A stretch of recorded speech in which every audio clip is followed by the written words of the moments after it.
नमस्कार साथियों, आप सभी साथियों को एक बार फिर से आपके अपने परिवार एम विद राकेश पर बहुत बहुत स्वागत है। कैसे हैं आप सभी? चलिएगा, पहला पार्ट हम लोग कंप्लीट कर चुके थे वाक्य शुद्धिकरण से। शुद्धिकरण का पहला पार्ट हम लोग पदक्रम संबंधी जो शुद्धियाँ होती हैं उनसे संबंधित जो नियम थे उनको हम लोग कंप्लीट कर चुके हैं, पूरा कर चुके हैं। तो जिस साथी ने भी क्लास नहीं देखी है पहले वो क्लास जाके जरूर देखें, है ना। पहले क्लास जाके जरूर देखें जो वाक्य शुद्धिकरण का पहला पार्ट है। वहाँ से आपकी पदक्रम संबंधी शुद्धि से संबंधित जो भी समस्याएं परेशानी है सभी की सभी दूर हो जाएंगी और कभी भी आपका क्वेश्चन पेपर में गलत नहीं होगा, बिल्कुल भी 100%। ठीक है, और ये आज की क्लास से आपका वाक्य शुद्धिकरण का पार्ट 2 है, वाक्य शुद्धिकरण का भाग 2 है कह सकते हैं। ठीक है, और इसके बाद मैं आप सभी के लिए 500 प्रश्नों की सीरीज लेकर आ रहा हूँ। 500 प्रश्नों की सीरीज लेकर आ रहा हूँ इस क्लास के बाद में। ठीक है, इस क्लास के बाद में 500 प्रश्नों की सीरीज लेकर आ रहा हूँ वाक्य शुद्धिकरण से। तो चाहे आपका आरओ यारो का पेपर हो, यूपी पीटी का हो, या फिर आपका एसआई वगैरह का एग्जाम हो, कोई भी एग्जाम आप देने जा रहे हो, वो आपका वाक्य शुद्धिकरण से संबंधित प्रश्न कभी भी गलत नहीं होगा। ठीक है, कभी भी प्रश्न गलत नहीं होगा। और वो कहते भी हैं, है ना, वो कहते भी हैं कि मंजिल मिल ही जाएगी भटकते भटकते ही सही, मंजिल मिल ही जाएगी भटकते भटकते ही सही, लेकिन गुमराह तो वे हैं जो घर से निकले ही नहीं, है ना। गुमराह तो वे लोग हैं जो घर से निकले ही नहीं। तो चलिएगा, शानदार तरीके से शुरुआत करते हैं और इसके बाद में 500 प्रश्नों की सीरीज लेकर आऊंगा मैं आप सभी साथियों के लिए। ठीक है, तो क्लास को लाइक और शेयर करना बिल्कुल भी मत भूलना मेरे दोस्तों। ठीक है, क्योंकि इसी से पॉजिटिव एनर्जी मिलती है हम सभी लोगों को। चलिएगा, तो शुरुआत करते हैं। पद संबंधी अशुद्धियां, पदक्रम संबंधी अशुद्धियां हम लोग पढ़ चुके हैं। आज पढ़ने वाले हैं पद संबंधी अशुद्धियां। एक एक करके पढ़ेंगे बहुत शानदार तरीके से, बस नियमों को समझते रहना और इसके अलावा कुछ भी आपको दिमाग लगाने की एक्स्ट्रा जरूरत नहीं पड़ेगी और कभी भी आपका जो है पेपर में प्रश्न गलत नहीं होगा। ठीक है, चलिएगा। पहला नियम क्या कहता है? नियम 1 कहता है कि जब किसी वाक्य में क्या हो, एक से अधिक तो करता हूं। पहली बात एक से अधिक करता हूं। अपनी नजरें बोर्ड पर टिका के रखना मेरे दोस्तों, स्क्रीन पर फोन की। जब किसी वाक्य में एक से अधिक करता हूं, लिंग भी कैसा हो, असमान हो उनका, और एक वचन में प्रयुक्त हो रहा हो। 3 बातें बताई सर मैंने 3 बातें बताई हैं। पहली बात नोट करना कि एक से अधिक करता हूं, बिल्कुल। दूसरी बात असमान लिंग के हों, बहुत बढ़िया। तीसरी बात एक वचन में प्रयुक्त हो रहे हों। तो वाक्य में प्रयोग क्रिया निम्न अनुसार होगी। किसके अनुसार होगी? बात बताता हूं। जैसे मैंने एग्जाम्पल दिया, राम, सीता और मोहन पुस्तक पढ़ रहा है, तो जो क्रिया आएगी वो अंतिम कर्ता के अनुसार आएगी। सर क्रिया जो आएगी वो किसके अनुसार आएगी? अंतिम कर्ता के अनुसार आएगी। क्रिया जो आएगी वो अंतिम कर्ता के अनुसार आएगी। बात समझ में आई? एक बार और समझो इसको, अभी समझ में आ जाएगी। मैंने कहा कोई भी आपको वाक्य दिया गया है उसके अंतर्गत एक से अधिक करता हो, बिल्कुल है, राम है, सीता है, मोहन है। सर एक से अधिक करता है, फॉलो कर रहा है। दूसरा, असमान लिंग के हों। सर लिंग भी अलग है, ये पुरुष है, ये स्त्रीलिंग है, ये पुरुष है, बिल्कुल असमान लिंग है। और एक वचन में प्रयुक्त हो रहे हों, तो बिल्कुल राम, सीता और मोहन पुस्तक, यानी एक वचन में प्रयुक्त हो रहे हैं। सर कोई दिक्कत नहीं है, तीनों के तीनों। तो सर जो क्रिया आएगी, पढ़ रहा है, पढ़ना जो क्रिया यहाँ पे लगाई गई है वो अंतिम कर्ता के अनुसार, और अंतिम कर्ता क्या है? मोहन। तो मोहन के अनुसार ही ये क्रिया लगाई जाएगी। कोई भी दिक्कत नहीं होगी समझने में यहाँ तक। तो जब भी किसी वाक्य में एक से अधिक कर्ता हो, असमान लिंग हो और एक वचन में प्रयोग में लाए जा रहे हो, तो जो क्रिया आएगी वो अंतिम कर्ता के अनुसार आएगी। ये समझाने की कोशिश कर रहा था मैं। चलेगा, और एग्जाम्पल देखो। जैसे मैंने कहा कि लता, श्याम व रीमा पढ़ रही हैं। लता, श्याम व रीमा पढ़ रही हैं। तो मैंने कहा था कि एक से अधिक जब क्या हो, करता है, असमान लिंग के हों और एक वचन में प्रयुक्त हो रहे हों, तो जो क्रिया आएगी वो अंतिम कर्ता के अनुसार आएगी। जो क्रिया आएगी वो अंतिम कर्ता के अनुसार आएगी। यही समझाने की तो बात कर रहा था मैं।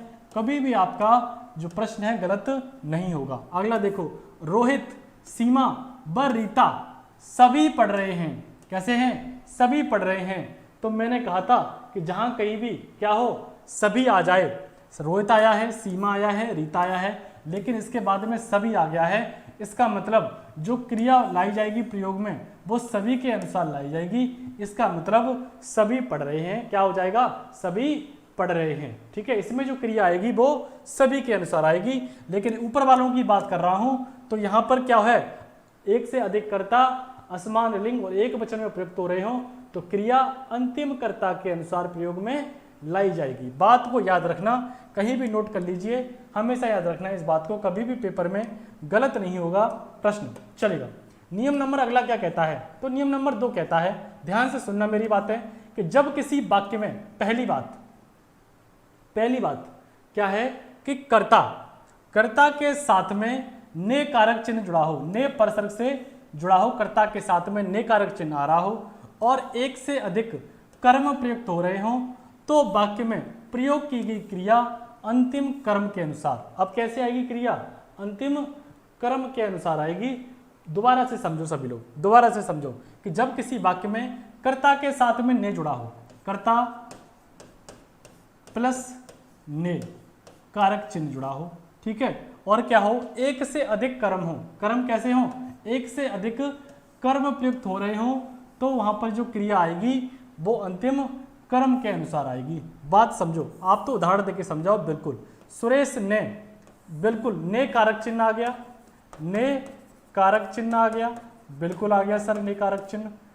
पेन, पेंसिल और पुस्तक, अब मैंने बताई थी एक से अधिक कर्म हो तो अंतिम कर्म के अनुसार ही क्या आएगी, क्रिया आएगी। पुस्तक खरीदी, बहुत बढ़िया, समझ में आई मेरी बातें, समझ में आई सारी चीजें। कोई दिक्कत हो कमेंट करके जरूर पूछना, ठीक है। और इस क्लास के बाद में याद रखना 500 प्रश्नों की सीरीज वाक्य शुद्धिकरण से, है ना, धुआं कर दोगे, जबरदस्त हो जाएगा। सुरेश ने आ गया, बहुत सही, पेंसिल, पुस्तक और बक्सा खरीदा, यानी अंतिम कर्म के अनुसार ही आपकी क्रिया आएगी। बात होगी क्लियर कि सर कर्ता के साथ में नहीं जुड़ा हो, पहली बात, दूसरी बात एक से अधिक कर्म हो तो जो क्रिया आएगी वो अंतिम कर्म के अनुसार ही आएगी, कोई भी दिक्कत नहीं होगी आपको यहाँ तक। चलिए आगे बढ़ते हैं। अगला नियम क्या कहता है, ध्यान से सुनना, इंपॉर्टेंट नियम है, ध्यान से सुनना आप सभी लोग, कि यदि किसी वाक्य में कर्ता और कर्म दोनों ही कैसे हों, कारक चिन्ह के साथ जुड़े हों, परसर्ग के साथ हों, तो क्या हो जाएगा, तो कर्ता के साथ ने परसर्ग और कर्म के साथ को परसर्ग जुड़ा हो तो क्रिया भाव के अनुसार प्रयोग होती है। कैसे होगी क्रिया, भाव के अनुसार प्रयोग में लाई जाएगी। दोबारा समझो इस चीज को, इंपॉर्टेंट है इसलिए दोबारा समझो।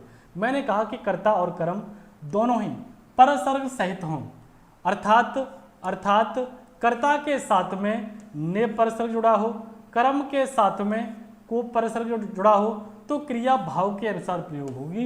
कैसे होगी क्रिया, भाव के अनुसार प्रयोग होगी, क्रिया भाव के अनुसार प्रयोग होगी। देखो एग्जाम्पल देके समझाओ। बिल्कुल, राम ने कर्ता के साथ में ने जुड़ा है, सीता को कर्म के साथ में को जुड़ा है, देखा, राम ने सीता को देखा, सीता ने राम को देखा।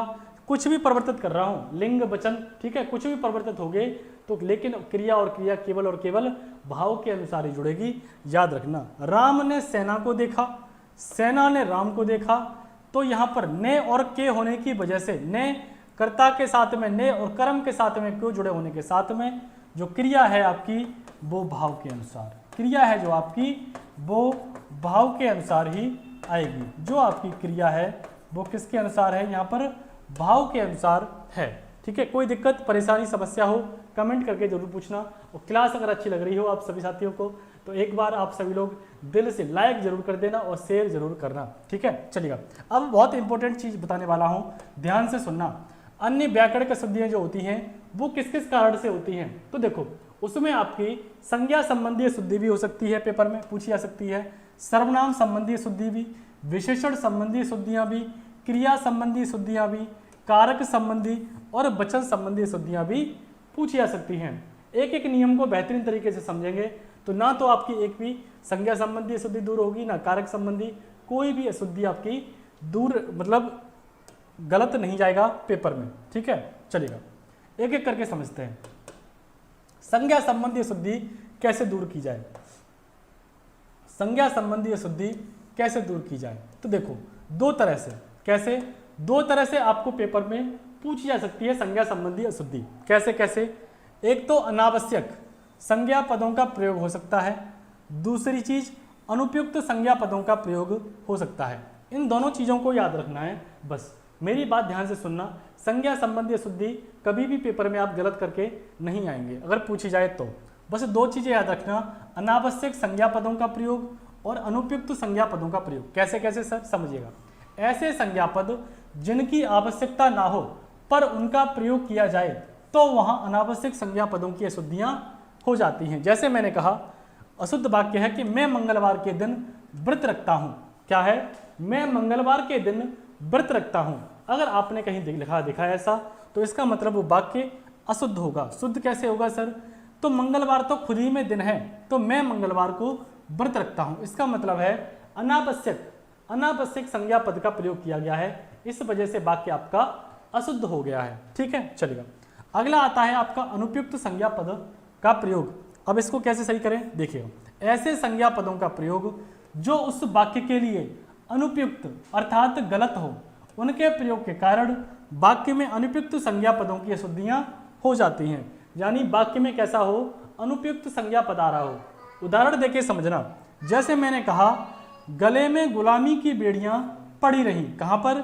गले में। अरे सर गले में नहीं होती, गुलामी की बेड़ियां गले में नहीं होती। कहां होती हैं? पैरों में। इसका मतलब अनुपयुक्त संज्ञा पद आ रहा है वाक्य में, जिसकी वजह से वाक्य आपका अशुद्ध हो रहा है। दूर कैसे करेंगे?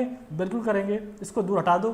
पैरों में गुलामी की बेड़ियां पड़ी रही, आपका वाक्य सही हो जाएगा। ऊपर वाला गलत है, ये भी आपका ऊपर वाला गलत है। तो दो चीजें याद रखनी है, एक अनावश्यक संज्ञा पद और दूसरा अनुपयुक्त संज्ञा पद, ठीक है। कभी भी आपका गलत नहीं होगा मेरे दोस्तों। चलो आगे बात करते हैं सर्वनाम संबंधी अशुद्धियां। सर्वनाम संबंधी अशुद्धियों को कैसे दूर किया जा सकता है? देखिएगा, तो हिंदी में कभी कभी सर्वनामों के अशुद्ध रूप तथा अनुपयुक्त स्थानों का प्रयोग में लाए जाते हैं, जिस वजह से क्या होता है, आपके वाक्य अशुद्ध हो जाते हैं। और उनको कैसे दूर किया जा सकता है, आइए समझते हैं।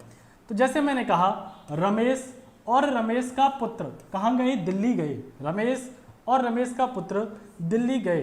अब रमेश का ही पुत्र है तो अनावश्यक रूप से क्यों प्रयोग में लाया जाए? तो रमेश और उसका पुत्र, यहाँ पे सर्वनाम का प्रयोग किया गया है और वाक्य आपका शुद्ध हो गया है। ऊपर वाला गलत है। रमेश और उसका पुत्र दिल्ली गए। कहाँ गए? दिल्ली गए, ठीक है। चलिएगा, ये थी आपकी सर्वनाम संबंधी अशुद्धि। अब समझिएगा विशेषण, बहुत पूछी जाती है पेपर में, बहुत इंपॉर्टेंट है। एक तो कारक वाली और एक विशेषण संबंधी अशुद्धि पेपरों में बहुत देखने को मिलेगी आपको, ज्यादातर मोस्टली, ठीक है। इसलिए यहाँ पर आपको ज्यादा ध्यान देना है, ठीक है। चलिए, तो विशेषण का प्रयोग विशेष यानी संज्ञा व सर्वनाम के लिंग और वचन के अनुसार किया जाता है। किसके अनुसार किया जाता है? लिंग और वचन के अनुसार किया जाता है। हमेशा याद रखना इस बात को, ठीक है। चलो, जैसे वाक्य में कई बार अनावश्यक, अनियमित और अनुपयुक्त विशेषण का प्रयोग हो जाता है, जिससे कि क्या हो जाता है, वाक्य हमारा अशुद्ध हो जाता है। देखिएगा, जैसे मैंने कहा घातक विष। अब विष तो अपने आप में ही घातक है, इसको लगाने की जरूरत क्या है? सुंदर शोभा, शोभा तो अपने आप में सुंदर होती है, तो इसको लगाने की कोई जरूरत नहीं थी। बुरी कुवष्टि है ना, बुरी कुवष्टि, तो बुरी लगाने की कोई जरूरत नहीं थी। अनावश्यक अनुपयुक्त पद है, इसको हटा देंगे और क्या हो जाएगा, लिंग और वचन के अनुसार विशेषण का प्रयोग करेंगे तो आपका बिल्कुल शुद्ध हो जाएगा। क्या हो जाएगा? वाक्य शुद्ध हो जाएगा। चलेगा, क्रिया संबंधी अशुद्धि। क्रिया संबंधी अशुद्धि, देखो इन चीजों पर ज्यादा फोकस करने की जरूरत है, ठीक है। आपका जो शब्द रूप में कराऊंगा इसके बाद में बहुत बेहतरीन तरीके से और बोर्ड पे लिख के कराऊंगा आपको, तो आप लोग नोट भी करना उस चीज को, ठीक है। और शानदार तरीके से पढ़ेंगे, तत्सम तत्व देशज विदेशज ट्रिक के माध्यम से बताऊंगा सभी लोगों को, ठीक है। चलिएगा, जुड़े रहना आप सभी साथी। क्रिया संबंधी अशुद्धियां, तो वाक्य में क्रिया का प्रयोग कर्ता के लिंग एवं वचन के अनुसार किया जाता है। आप सभी को पता है कि जो वाक्य में क्रिया का प्रयोग किया जाता है वो लिंग और वचन के अनुसार, किसके? कर्ता के लिंग और वचन के अनुसार किया जाता है। जैसे मैंने कहा राम और सीता, क्या कहा? राम और सीता वन को गई। क्या कहा? राम और सीता वन को गई। तो यहाँ पर जो है कर्ता के अनुसार लिंग और वचन का प्रयोग किया जाएगा। तो करिएगा, शुद्ध रूप क्या हो जाएगा? राम और सीता बन गए। ये आपका शुद्ध हो जाएगा। ऊपर वाला क्या है? आपका अशुद्ध है। ठीक है, तो आपको वाक्य में क्रिया का प्रयोग जो करना है कर्ता के लिंग और वचन के अनुसार ही प्रयोग में लाना है। कभी भी आपका क्रिया संबंधी जो होगा अशुद्धि वो कभी भी मतलब गलत नहीं होगी। ठीक है, चलिए आगे बढ़ते हैं। क्रिया विशेषण संबंधी अशुद्धियां। क्रिया विशेषण संबंधी अशुद्धियां ध्यान से समझना। जैसे मैंने कहा क्रिया का विशेषता बता रही हैं, तो उनका किस तरह से सही प्रयोग में लाया जाए। विद्यालय के दाएं बड़ा सा मैदान है, तो हम कह सकते हैं कि विद्यालय की दाईं ओर, विद्यालय के दाएं नहीं, विद्यालय की दाईं ओर कैसा है मैदान? बड़ा सा मैदान है। बड़ा सा मैदान है, शुद्ध होगा, ये आपका अशुद्ध होगा। और समझिएगा, जैसे मैंने कहा भिखारी को थोड़ा चावल दे दो। क्या कहा? भिखारी को थोड़ा चावल दे दो।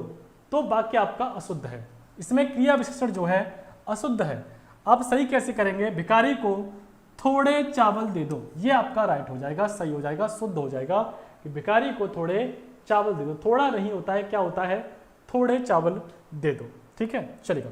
तो ये थी आपकी क्रिया विशेषण संबंधी अशुद्धि। अब आती है, देखो बात ध्यान से समझना, कारक संबंधी अशुद्धियां और विशेषण संबंधी अशुद्धियां दोनों ही आपके पेपर में बहुत ज़्यादा पूछी जाती हैं और इन पर आपको ज़्यादा ध्यान देने की जरूरत है। और ध्यान देने के लिए आपको क्या देना है? केवल और केवल जो परसर्ग कारक चिन्ह का प्रयोग है, केवल और केवल कारक चिन्ह का प्रयोग है, वो सही तरह से कैसे किया जाए, बस कारक चिन्ह का सही प्रयोग। तो कभी भी आपका कारक चिन्ह संबंधी जो अशुद्धि होगी वो आप गलत नहीं होगी। ठीक है, चलिएगा। और जो कारक का प्रयोग में लाया जाता है उसमें कर्ता कारक, कर्म कारक, कर्ण कारक, संप्रदान कारक, अपादान कारक, संबंध और अधिकरण कारक, ये कारक जो है आपको देखने को मिलेंगे। ठीक है, एग्जाम वगैरह में क्वेश्चन एंड से संबंधित। तो एक एक करके पढ़ेंगे बहुत शानदार तरीके से। पहला है कर्ता कारक संबंधी अशुद्धि। इसका जो परसर्ग चिन्ह होता है, कारक चिन्ह कर्ता कारक का है ना, वो क्या होता है? ने होता है। क्या होता है? ने होता है। अब देखिएगा, जैसे मैंने कहा मैं लेख लिख लिया, इसमें मैंने जो कर्ता कारक का परसर्ग चिन्ह का प्रयोग नहीं किया है, जिस वजह से क्या है? वाक्य मेरा अशुद्ध हो गया है। और मैं नीचे यहाँ पर प्रयोग में लाता हूँ, जैसे मैंने कहा मैंने लेख लिख लिया, मैंने लेख लिख लिया, ये आपका शुद्ध हो जाएगा। जैसे मैंने कहा श्याम ने पत्र लिखकर सो गया। अब इसका प्रयोग यहाँ पर कोई जरूरी नहीं है, तब भी कर दिया गया है, इसलिए वाक्य आपका अशुद्ध हो गया है। श्याम पत्र लिखकर सो गया, ये आपका शुद्ध वाक्य होगा। तो हमें क्या देखना है? केवल और केवल कारक चिन्हों का सही प्रयोग करना सीखना है। आगे आता है आपका कर्म कारक।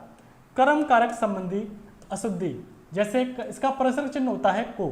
तो मैंने कहा मैंने इस कार्य में, एग्जाम्पल उदाहरण देखिएगा, मैंने इस कार्य में सफलता को प्राप्त कर लिया है। मैंने इस कार्य में सफलता को प्राप्त कर लिया है। तो यहाँ पर जो को है वो अनावश्यक रूप से प्रयोग में लाया जा रहा है। इसको जब हटा देंगे हम, तो मैं कहूँगा मैंने इस कार्य में सफलता प्राप्त कर ली है, और वाक्य आपका क्या हो जाएगा? शुद्ध हो जाएगा। मैंने इस कार्य में सफलता प्राप्त कर ली है। और मेरा यकीन मानना, आप हिंदी से जुड़े रहेंगे मुझसे तो एक भी प्रश्न आपका गलत नहीं होने दूंगा। इतनी बार प्रैक्टिस कराऊंगा, इतनी बार पढ़ाऊंगा। बस मेरे फॉर्मूला जो पहले दिन मैंने बताया था आप सभी को, उसका ध्यान रखना। रीड सबसे पहले पढ़ना है, उसके बाद रिवाइज, उसके बाद रिवाइज करना है, और तीसरा काम रहेगा हमारा प्रैक्टिस का। ठीक है, इसका प्रैक्टिस का।